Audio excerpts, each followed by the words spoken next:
Bueno, amigos, siempre es un placer tener una figura que estoy seguro que va a terminar en el Salón de la Fama del boxeo, como Gennady Golovkin, que se prepara para su pelea el 17 de septiembre contra Canelo Alvarez, que gentilmente ha tenido unos minutos para nosotros.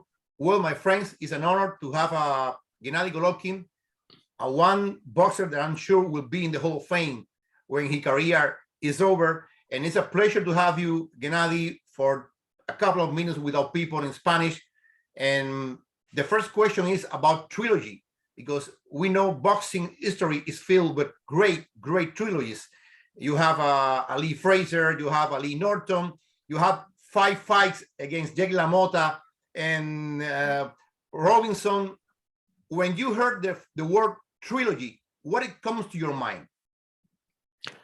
Геннадий, большое спасибо. Давайте поговорим о трилогиях. Есть знаменитые трилогии, которые были в истории бокса. Али Фрейзер, Али Нортон, Джейк Ламота, 5 поединков, Робинсон. Что было у вас, что испытывали, когда вы узнали о том, что состоится 3-й поединок? Я действительно, да, это... Вот спасибо за такой вопрос, да, почему? Потому что здесь больше внимания уделяется трилогии. Трилогия — это на самом деле это очень классно, это очень круто, это исторически. И это очень правильно обращать на это внимание, потому что в нынешнее время тебе даже реванш никто не дает. Он не столь интересный. Некоторые бои есть, но а если мы говорим за трилогию, действительно это очень классно. И если тем более сравнивать себя, что в прошлом были такие трилогии, как правильно, как Али, как Джек Ламота, то есть такие имена, и ты понимаешь, что ты действительно настолько востребован, настолько интересен в этом виде спорта, как бокс, да, как те легендарные бойцы. Это очень много. Здесь даже не то, что какая-то радость или гордость. Если ты осознаешь, что ты действительно нужен этому спорту, и ты востребован, и у тебя есть трилогия, то есть это уже история. Thank you very much, first of all, for this question, because it is about trilogy, which I believe is very important. Trilogy is great. Trilogy is terrific, and it's a historic moment indeed, because nowadays it's rare in between when people get a rematch, because quite often it's simply not interesting. But while you have a trilogy, it's amazing. And thank you when you compare it to legendary fights like the trilogy Ali had or Jack LaMotta face off. And when you get this trilogy, it means that you're an in-demand, that you are on par with the legendary fighters, the history. You feel proud, you feel happy, and it means a lot. Now, we have 2 great fights, 2 polemical and fight that provoke discussions. When you, and I don't know, don't have a crystal skull, but when do you think this trilogy is going to end up among the greatest of all time? Because we have 2 great fights in the beginning. Если говорить о первых 2 поединках, они действительно были оба замечательные поединки, и много обсуждались, много интереса было. Я понимаю, что сложно сейчас заглянуть в будущее, но вот на ваш взгляд, именно 3-й поединок сделает ли трилогию какой-то легендарной, то есть что она будет величайшей, например, или великой, на основании того, что у вас уже 2 было интересных поединка? Я думаю, победа в трилогии сделает, то есть величайшим, великим, да, больше даст, как бонус, да, твоему достижению, твоей карьере, то есть твоему имени сделает более ярким на долгое время. I think the win would make this 3rd fight a historic fight, something that will bring a lot to your career, to your name, to your fame. Okay. We have These two first fight, you were with Abel Sanchez. Now you have Jonathan Banks in your corner. I think that your work with Banks is going to be a work in progress. You'll be getting better and better and better. How do you describe the moment that you come into this three fight? How do you think it's a better moment for you? Do you are used to completely to Jonathan Banks? How is the relationship between you two for this first fight against Canelo? Because you have to fight with Abel Sanchez. Раньше вы тренировались под началом Абеля Санчеса, у вас сейчас Джонатан Бэнкс. И на ваш взгляд, я так понимаю, я вижу, что вы улучшаетесь, ваш тренировочный процесс под началом Бэнкса идет продуктивно, положительно. И вот на ваш взгляд, что вы делаете, что делается для того, чтобы, скажем так, быть на пик, быть в оптимальной форме именно вот под началом Джонатана Бэнкса, потому что у вас, получается, другой тренер, а первые два поединка были под началом Санчеса. Ну, да, действительно, как бы невозможно сравнивать и Бэнкса, и Санчеса. Это и разные стили, это и разное время. Ну, скажу так, я очень доволен Бэнксом. Даже скажу почему. К тому возрасту, что я сейчас имею, да, к 40 годам, и я получаю трилогию, и я получаю бой, самый большой бой в мире бокса, то есть в свои 40 лет, да, здесь однозначно заслуга Бэнкса. Вот это я бы хотел подчеркнуть. Of course, it is impossible to compare Abel Sanchez and Jonathan Banks. They have different approaches to training process. And I should say that I'm very happy with Jonathan Banks. Happy to be for this opportunity to work with him. And the fact that I'm being 40 years old, getting this third fight, getting the trilogy, and this is the biggest fight in boxing right now. I think this is JB's achievement, and it says a lot. When you knew for a fact that you were going to have the trilogy against Canelo, did you believe it? Because so many people thought that we never going to see the trilogy. But you, when they told you it's possible, did you believe it? And what come to your mind at that moment? Вот когда вам сказали вот в этот уже очередной раз, да, что будет третий поединок с Канело, знаете, что многие сомневались, многие думали, что все-таки третий поединок вообще невозможен. И вы поверили вообще в то, что третий поединок будет, и что... О чем вы думали в тот момент? Ну, давайте честно. И я, и Канело, мы были уверены, что этот бой будет. Потому что вот если есть логика в боксе или вообще в мире, то это по логике так оно должно быть. Всем, чем он занимался, чем занимался я, чтобы остаться в боксе, все ради этого. Давайте не будем самообманом заниматься. Все же знали, что это будет. Просто это вот оттягивалось, тянулось. Это уже другой вопрос. А все знали, что это будет случиться. Well, let's be honest. Both Canelo and I were certain that this fight was going to take place at some point. And if there is logic in boxing, it's obvious. Whatever he did during that time, whatever fights he had, whatever I did during that time, it was all like getting ready towards this fight. And I would say that, of course, there were delays, but that's another story. On the other hand, we knew that this fight was going to take place. We saw the first two fights, and I told you in the first interview, my point of view, and this is not a surprise for nobody, I saw you win the two fights. But there is a new element for this third fight, and the element is the defeat that Canelo had against Dmitry Bivol.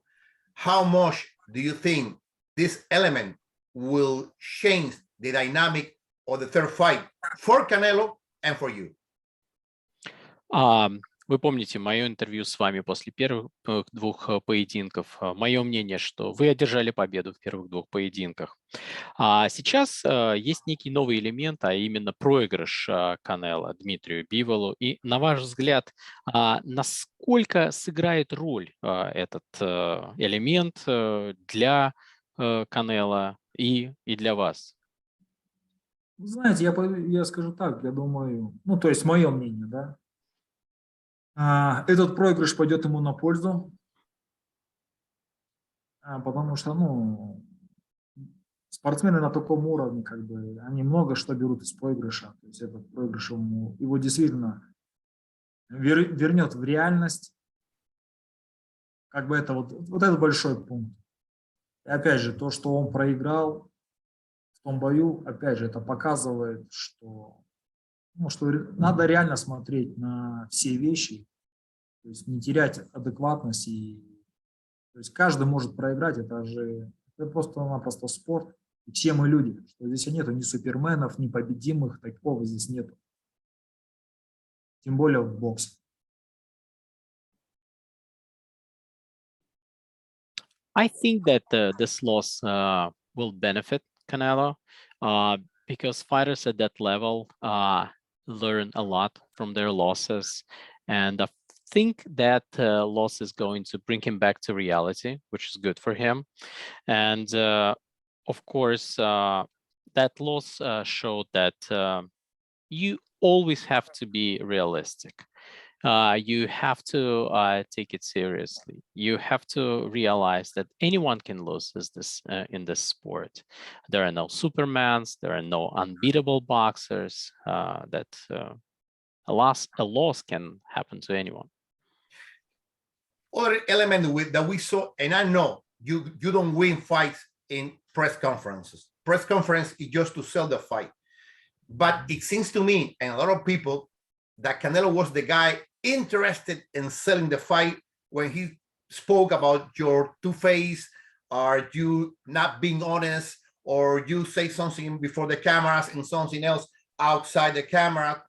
What is your evaluation of Canelo in the two press conference? Because in other places you look so calm, so in your place, and it was a contrast of characters between you and Canelo. Я прекрасно понимаю, что поединки не выигрываются на пресс-конференциях. Пресс-конференции организуются для того, чтобы продавать эти поединки. Наверняка, да, многие сделали вывод о том, что Канело как раз пытался именно этот поединок продавать, говоря, что обвиняя вас в двуличности, говоря, что вы неискренни, что вы на камеру говорите одно, а за камерой там другое. При этом вы себя чувствовали абсолютно спокойно, уверенно, вели себя собранно. Был как бы очень большой контраст между вашим поведением и его поведением.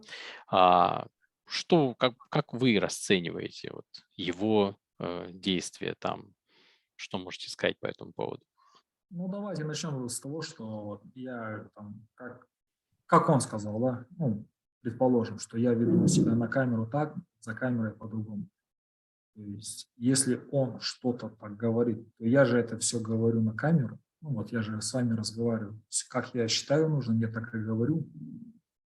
Если ему не нравится то, что про него говорят правду, то есть это точно его проблемы. Это вот первый пункт. Ну, а второе, честно говоря, меня не разочаровало, а вот глядя на него, ты понимаешь, как этот человек еще не уверен в себе, да, то есть как он заблуждается вот во всех выдуманных историях, то есть насколько он себя некомфортно чувствует, как он на этих двух пресс-конференциях выглядел по-разному. Скорее всего, он сделал выводы после первой своей пресс-конференции, что он просто-напросто смешон. Ну, то есть на этом уровне, на таком уровне, где ты представляешь свой вид спорта как бокс, и на таком уровне не подобает. Он много что сказал о себе, много что показал о себе, что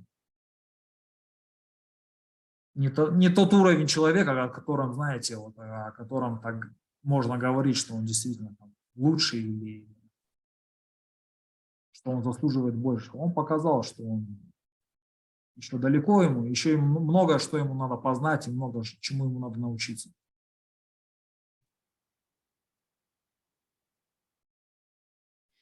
Okay, let's assume that whatever he said was true, that I say one thing off camera, other things on camera, but every time I say something is on camera. But for example, I'm talking to you right now and it's being recorded. And when a person is unable to face the truth, right? When something like the facts, the truth is said about him, the person is unable to face it, it's his problem. It says a lot about him. And you know, if we take this press conferences, his behavior showed how unsure he is of himself, how he still like lives in illusions about the situation and all those stories. And we could also see that he drew conclusions based on his first press conference. You saw how different his behavior was on the second press conference. He realized that he simply looked ridiculous during the press conference. And for a boxer of this caliber, somebody who wants to be great, to be like a true representative of the sport of boxing, it just showed that he still needs to grow. He still needs to learn a lot. And for like, he's quite far from being the best and from the one who deserves more. And of course, a lot to learn. That's what he needs. He needs to grow. He needs to grow. How much has changed from that Gennady Golovkin that took the world of boxing by storm? He has, I remember, 23 knockouts, consecutive knockouts, to this Gennady Golovkin that on September is going to face for third time Canelo Alvarez. How much you have changed, Gennady? Насколько вы изменились, да, вот когда вы, да, тогда ворвались просто в мир бокса, и 23 нокаута у вас было подряд, и вот сейчас у вас третий поединок против Канело в сентябре. Как вы поменялись, можно сказать? Да, я не поменялся. Если я остаюсь в боксе, значит, я тоже сумасшедший человек. I don't think I changed. I haven't changed. I'm still that same mad athlete. And last question from me. I know that you say it's not personal, but let's assume that you win on September 17. At that moment, when they put your arms on the air, what will happen in your mind? I know it's not personal, but in the bottom of your heart, what you will feel if you win the trilogy?